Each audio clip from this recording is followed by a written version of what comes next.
Hello friends, welcome back to knowledge Manch once again.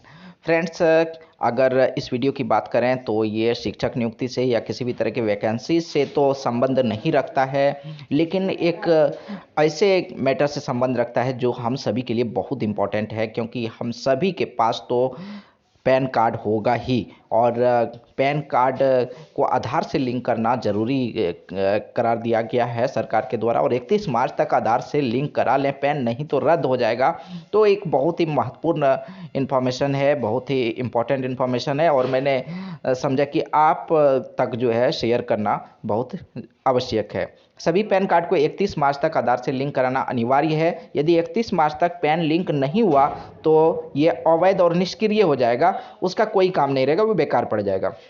आयकर विभाग ने अपने सत्यापित ट्विटर अकाउंट पर इस बाबत जानकारी साझा की। बता दें कि पैन कार्ड धारक www.incometax.gov.in पर जाकर ऑनलाइन माध्यम से अपने पैन कार्ड को वैध आधार कार्ड से जोड़ सकते हैं। इसके लिए 1000 रुपये का शुल्क देना होगा।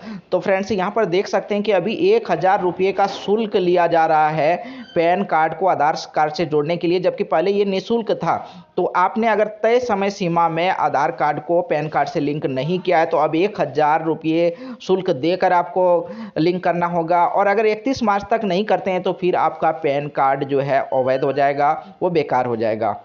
UIDAI के सूत्रों के माने तो आधार कार्ड से पैन कार्ड तभी लिंक होगा जब आधार कार्ड अपडेट रहेगा और दोनों कार्ड पर दी गई जानकारी एक समान होगी। लोग कॉमन सर्विस सेंटर पर जाकर भी बहुत आसानी से ये प्रक्रिया पूरी करा सकते हैं। वित्तीय वर्ष 2023-24 के बजट में ये घोषणा की गई है कि अब पैन कार्ड को कॉमन आइडेंटिफायर के तौर पर इस्तेमाल किया जा सकता है। तो फ्रेंड्स, बहुत ही इम्पॉर्टेंट इन्फॉर्मेशन है। तो इस तरह के इन्फॉर्मेशन भी आपको नॉलेज मंच पर मिलते रहेंगे।